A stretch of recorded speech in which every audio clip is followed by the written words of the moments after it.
તો સ્વાગત છે તમારું મારી ચેનલ RCH એક્સપેરિમેન્ટના એક ન્યૂ વિડીયોમાં। દોસ્તો થગેશે હમણાં 2 દિવસ પહેલાં એક મસ્ત વિડીયો બનાવ્યો છે જેસલ તોરલની સમાધિ ઉપર। તો તે વિડીયો હજુ મેં જોયો નથી, ખાલી એનું પોસ્ટર જોયું છે। તો આજ એ વિડીયો હું તમારી સાથે જ આપણે ભેગા મળીને જોશું। આ વિડીયો કેવો છે તમે કમેન્ટ બોક્સમાં જરૂર લખજો અને આ વિડીયો તમને પસંદ આવે તો વિડીયોને લાઇક કરો, શેર કરો અને ચેનલને સબસ્ક્રાઈબ કરવાનું ના भूलता। तो लेट्स स्टार्ट द वीडियो। इस जगह पर दुनिया खत्म होने वाली है जब ये दोनों समाधियां मिल जाएंगी। कहता है हर साल एक चावल के साइज जितना पास आती जा रही है, वो जब मिल जाएंगी तो दुनिया का विनाश हो जाएगा। क्या ये बात सच है? जेसल तोरल की समाधि समाधि पास आ रही है, आपको उसके बारे में थोड़ा ना रिसर्च करना। जी हाँ, सब मानते हैं कि जब ये दोनों समाधि मिल जाएंगी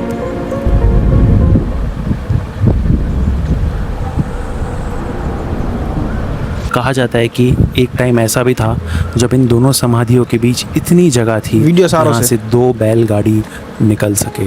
जी हाँ, कहते हैं कि हर साल ये दोनों समाधियाँ थोड़ी थोड़ी पास आ रही है एक दूसरे के। और उनकी समाधि में जो डिस्टेंस है ना, हर साल में तोरल तिल के हिसाब से खिसकती है, जेसल जौ के हिसाब से, जौ का दाना रहता है ना, हाँ। कि जब मिल जाएंगे तभी प्रलय आएगा। दो जो है ना समाधि एक साथ मिलेंगी तब कहते हैं दुनिया खत्म हो जाती है, ऐसे कहते हैं। આ જેસલ અને તોરલની સમાધિ જો ભેગી થઈ જશે ત્યારે કળિયુગનો અંત થશે અને કંઈક એવી ઘટના બનશે એવી લોકોની એવી માન્યતા છે। લોકો એક આવી જ છે। लेकिन कौन थे जेसल जडेजा? अगर उनकी समाधि बनाई गई है, अगर हिंदू मुस्लिम सारे लोग आकर यहाँ पर प्रार्थना और सलाम करते हैं, तो ऑब्वियस सी बात है जेसल जडेजा अच्छे इंसान रहे होंगे। जी नहीं, जेसल एक डाकू था पहले वो जमाने में। जेसल तो डाकू था पहले।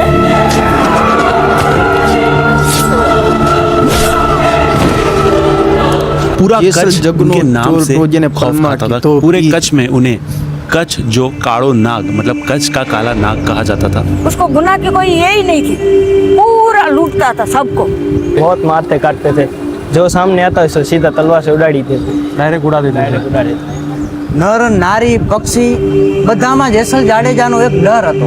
ભાઈઓ તો ભાઈ तो उनका खौफ ऐसा था कि वो कहीं पर भी किसी के साथ भी लड़ लेते थे, कुछ भी कर लेते थे, मतलब उसको मौत का कोई डर ही नहीं था।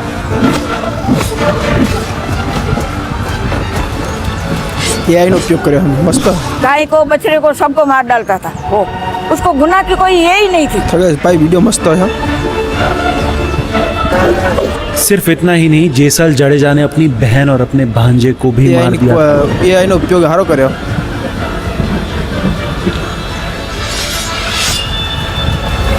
इतने खून करने के बाद जेसल जडेजा पीर कैसे बने? इन्हें लोग पूछते क्यों हैं? आप मानोगे नहीं, लेकिन इनकी भाभी की वजह से। उसकी भाभी थी कि मेरे को बाजरा की रोटी और मेरे को कच्चा दूध गाय का चाहिए रोज। तो एक बार उसकी भाभी का दिमाग बराबर नहीं था, तो उसने बोला कि रोज मैं तेरी नौकरानी नहीं हूँ, अगर तू इतना ये है तो तू जा, सुरवीर है तो तू जा, तेरी घरवाली लेके आ, तोरी घोड़ी, तोरी तलवार और तोरी रानी तीनों लेके आ। કે જો તમારામાં એટલું સામર્થ્ય છે, તમારામાં એટલી તાકાત છે, તમે એટલા શક્તિવાન છો, तो तोरी घोड़ी, दूसरी तोरी नार और तोरी तलवार। तलवार में भी अलग अलग प्रकार होते हैं तलवार के भी। तो 3 चीज़ें अगर जो बंदा लेके आता है वो मर्द कहलाता है। अगर आप मर्द हो तो ये 3 चीज़ें लेकर आओ। फिर हो गया काठियावाड़, वही टाइम उपड़ा।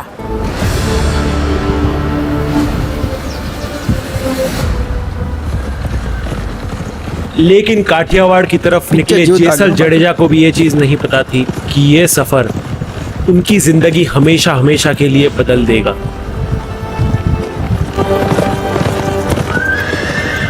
तो जेसल जडेजा यहाँ से वहाँ पर गए और वो लोग सत्संग कर रहे थे रात में, और ये उनके जो घोड़े रखते हैं जहाँ पर, वहाँ पर छिप गए। हमें तारना हो जी रे धुनी रे धखावी बेली, हमें तारना धुनी रे धखावी बेली, हमें तारना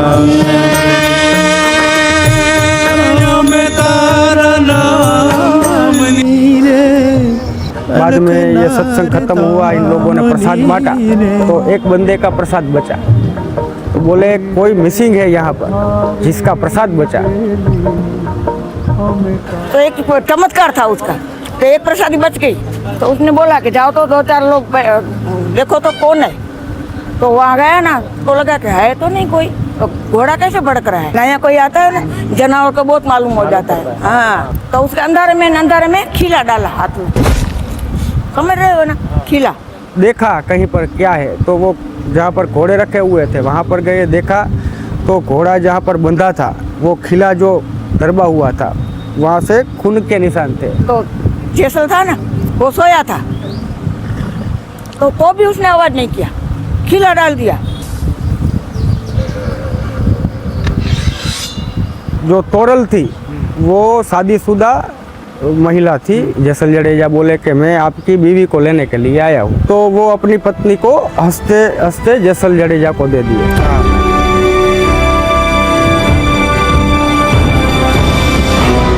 लेकिन ऐसे कैसे कोई इंसान अपनी बीवी को एक डाकू के हवाले कर देगा, वो भी हंसते हंसते। सती तोरल कोई साधारण स्त्री नहीं थी। आध्यात्मिक व्यक्ति હતા, એક સતી સ્ત્રી બહુ હતી, પવિત્ર સતી. વ્યક્તિ હતા। मतलब वो मनुष्य देह के अंदर भी अपने आत्म तत्व में जी रहे थे। तोरल की शादी बचपन में ही हो गई थी ससतिया के साथ, एंड जब बड़े होने के बाद वो उनके घर पे गई। कहा जाता है कि ससतिया बिल्कुल भी अच्छा इंसान नहीं था। He was full of lust and सारे ही खराब गुण थे उनमें। एंड जब शादी की रात वो किसी और स्त्री को अपने घर लाया, तो सती तोरल ने अपनी चमत्कारी शक्तियों से, अपनी दैवी शक्तियों से उन्हें एक ऐसा विजन दिखाया, उन्हें एक ऐसा दृश्य दिखाया जो देखकर वो भी शॉक हो गए। एक टाइप से ये बताने की ह्यूमन बॉडी और कुछ नहीं बल्कि it's all flash and bones, and बिना फ्लैश के ऑलमोस्ट हर ह्यूमन बॉडी सेम ही दिखती है। वैसे सामान्य तौर पर हमारी माइंडसेट वाला बंदा हो तो वो अपनी बीवी को किसी पराये मर्द को नहीं देगा, वो भी हंसते किसी के भय में आए बिना, ऐसा नहीं होता है। लेकिन ये लोग जो है वो धर्म के प्रति आध्यात्मिक अवस्था उनकी बहुत ऊपर लेवल की थी। वो खुद बंदा अपनी पत्नी को जानता था उसकी अवस्था क्या है। लेकिन जेसल को नहीं पता था कि वो किसे ले जा रहा था। जेसल ने डिसाइड किया कि वो दरियाई रास्ते से तोरल के साथ आएगा, और तोरी घोड़ी को उसने किसी और के साथ भेज दिया। एंड अचानक से दरिया में एक तूफान उठता है। तूफान आई, तूफान। एंड वो कोई मामूली तूफान नहीं था। तूफान इतना ज्यादा खतरनाक था कि जेसल को अपनी जेसल जडेजा ने आखुं जीवन बदली नाख्युं। मौत का खौफ महसूस हुआ। कहा जाता है कि जेसल बहुत ज़्यादा हड़बड़ा गया था। वो कोशिश कर रहा था कि कैसे इस नाव को बचाया जाए। लेकिन चाहे तूफान कितना भी स्ट्रांग हो, तोरल उतनी ही ज़्यादा शांत एंड काम थी। एंड तोरल यहाँ पर समझ गई थी यही मौका है जेसल को सही राह पर लाने का। तो बोलते हैं कि आप तो साहसिक है, शूरवीर है, तो क्यों आप मौत से डरते हो। तो जेसल जी बोलते मौत का डर किसको नहीं लगता है। तो कोई भी साहसिक हो, बलवान हो, तो मौत से तो डरता है ने। सती तोरल ने जेसल को कहा कि वो एक ही शर्त पर ये नाव को डूबने नहीं दी। तो तोरी ने बोला कि कुछ नहीं होगा, कुछ नहीं होगा, तेरे को क्या करना है, तेरा गुनाह कबूल कर। तो फिर उसको डर लगा, तो सती तोरल ने बोला कि आप गिरोगे नहीं, अपना जो पाप है उसको मतलब तौबा कर लो, कबूल कर लो। हाँ। सबको काट दिया था तू, तो अभी काट दरिया को। फिर वो भजन आता है ना, पाप तारो पर कास जाडेजा, धर्म तारो संभाड़ रे, पूरा भजन। पाप तारो प्रकाश जाडेजा, धर्म तारो संभाड़ रे, काली बेलड़ी ने डूबवा नहीं दऊं, तारी नावड़ी ने बुडवा नहीं दऊं।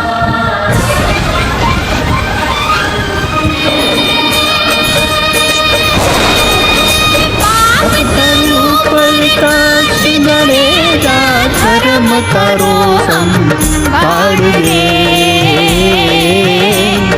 बेलड़ी ने बुडवा नहीं दऊं, तारी नावड़ी ने बुडवा नहीं दऊं, जडेजा रे।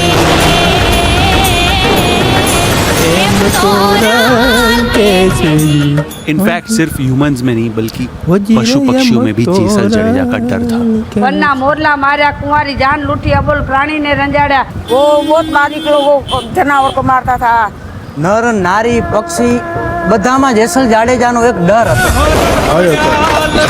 ચાર તોળી રાણી હરણ હણ્યા લખ ચાર રે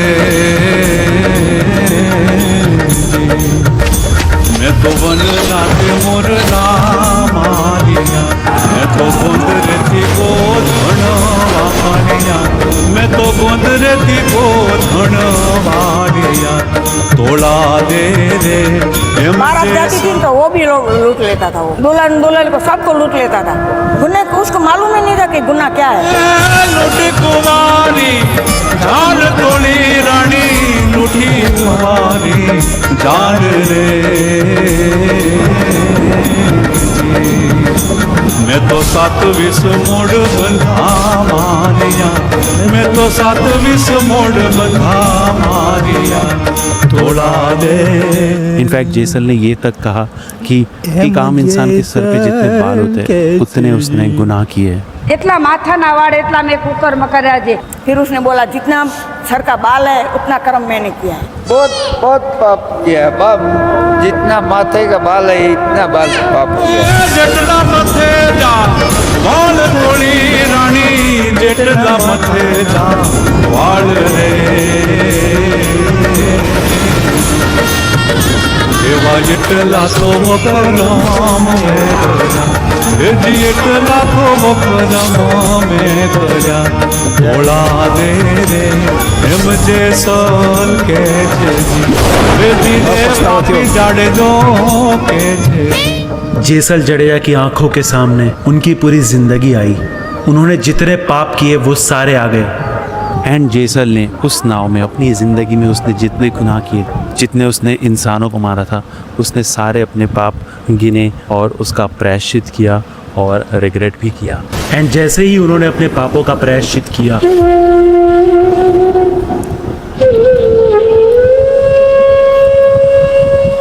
નવો સૂરજ ઉગ્યો જેસલ જાડેજાનો. जेसल समझ गया था कि तोरल कोई साधारण स्त्री नहीं है. तो फिर तोरल को बोले कि अभी मुझे मालूम हो गया आप कौन हो, अभी आप मुझे अपना दास बना लो. फिर जेसल जडेजा और तोरल ने यहाँ पर अंजार में रहकर हरिभजन किया. હવે એ જેસલ જાડેજાના જીવનમાં આવ્યા એટલે જેસલ જાડેજાનું જીવન પરિવર્તન થઈ ગયું. જેસલ જાડેજા ડાકુનો માર્ગ છોડી ભક્તિના માર્ગ ઉપર આવ્યા. हीरो यहाँ के बसे अंजार में, ये जगह पे पहले जंगल ही था यहाँ पे, तो यहाँ पे फिर वो एक अच्छा इंसान नेक इंसान हो गया.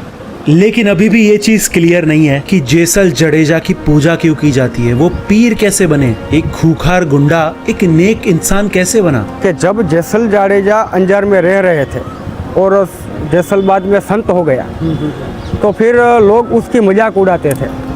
तो पहले जिसका खौफ चलता था आज वो कपड़े धोने के लिए तालाब में जा रहा है. घोड़ा धोआ जाए. कोई कुछ भी बोले गालियाँ दे तो भी वो उसको कुछ बोल नहीं रहा है. तो लोग उसको ऐसे ही परेशान करते थे जेसल जडेजा को. એક સમય બધા બિયાતા હતા જેસલ જાડેજા. આ બધા ત્યાંની મજાક ઉડાવે.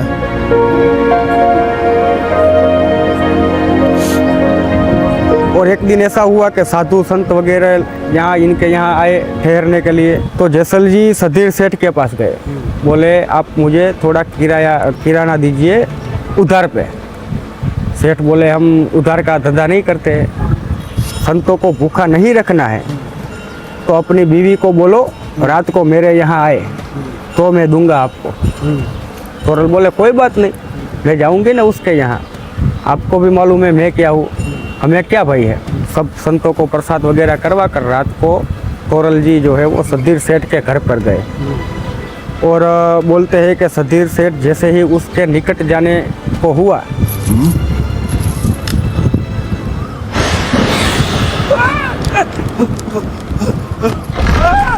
अलग अलग ऐसे उसको भय उत्पन्न होने लगा. वो उसको निकट नहीं जा रहा था. तब जाकर उसको ये एहसास हो गया कि कोई सामान्य स्त्री नहीं है और मैंने बहुत बड़ी भूल कर दी है. तोरले 3 नर तारिया, सासतियो અને સધીર. જેસલ જગનો ચોર હતો એને પલમાં કીધો પીર. मतलब तोरल ने 3 नरों का परिवर्तन किया. सासतिया उनके पहले पति, सदीर सेठ और जेसल जो सबसे बड़ा चोर था उसे भी पल में पीर बना दिया।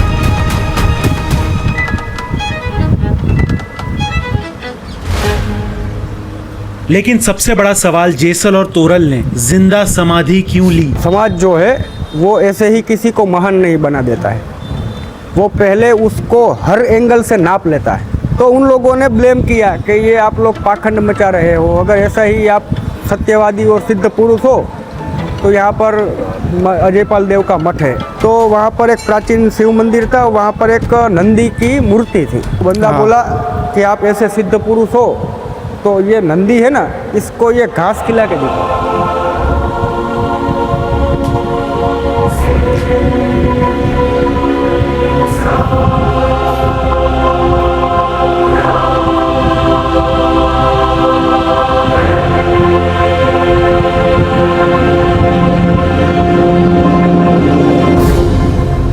तो उसने वो पर्चा दे दिया, लेकिन फिर उसको हिन्न भाव हुआ जेसल जडेजा को, जीवन से उसको फिर मोह नहीं रहा, तो फिर वो जीवंत समाधि ले लिए। और जब तोरल जी को मालूम हुआ, पीछे से आकर उन्होंने भी पास में समाधि ले ली।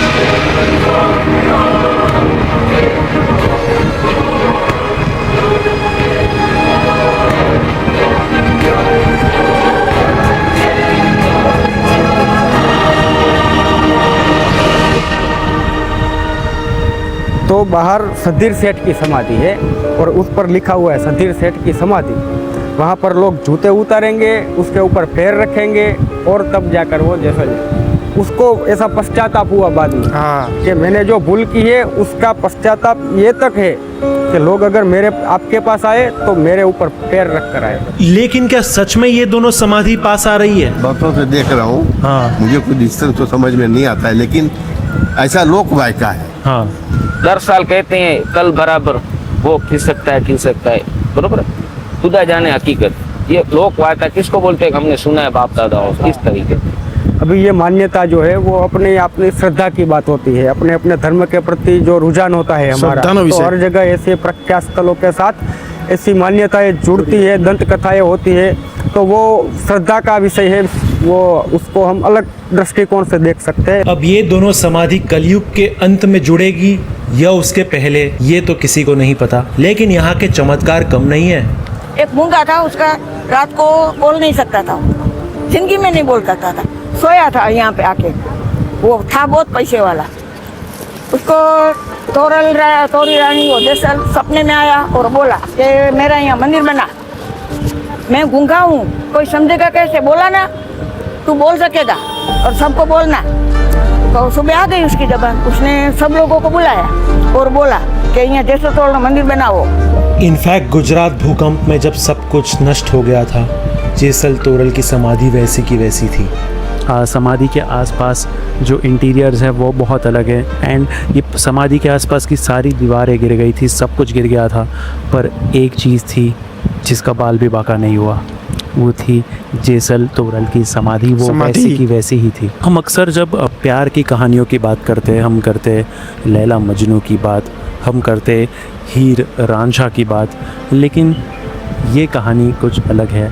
ये एक स्पिरिचुअल जर्नी है।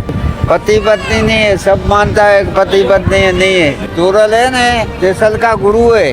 धर्म आस्था से भी वो ऊपर है। आप देख रहे हैं यहाँ पर दूसरे धर्म के भी लोग आ रहे थे अभी। जेसल तोरल की कहानी से हम भी बहुत कुछ सीख सकते हैं। हम अगर अपना कैरेक्टर बचाना चाहेंगे तो कलयुग हमें नहीं बचाने देगा, वो हमें भ्रम में डालेगा। तो ऐसे ही जेसल जडेजा के जीवन में भी हुआ और सभी के जीवन में इस प्रकार से ही वातावरण जो है वो प्रभाव पैदा करता है। और अगर जो लोग उसमें से गुजर कर पसार हो जाते हैं वो महान हो जाते हैं, और नहीं जो गुजर पाते वो आम ही रह जाते हैं। जेसल तोरल की कहानी हमें सिखाती है कि बदलाव संभव है, बस एक तोरल जैसी सच्ची आत्मा का साथ चाहिए। जेसल ने कोई युद्ध जीत कर नहीं, बल्कि खुद को हराकर असली जीत हासिल की। ये डॉक्यूमेंट्री तभी बहुत सारे लोगों तक पहुंच पाएगी जब आप इस वीडियो को लाइक करोगे एंड कमेंट करोगे। एक વિડીયો ખૂબ મજેદાર હતો। આ જ વિડીયો જો તમને પસંદ પડ્યો હોય તો વિડીયોને લાઈક કરો, શેર કરો અને ચેનલને સબસ્ક્રાઈબ કરો। અને મારો મેસેજ ખાસ થકેશભાઈને, વિડીયો ખૂબ મસ્ત છે, તમે આવા નવા વિડીયો બનાવતા રહો એવી મારી શુભકામના। જય હિન્દ, જય ભારત।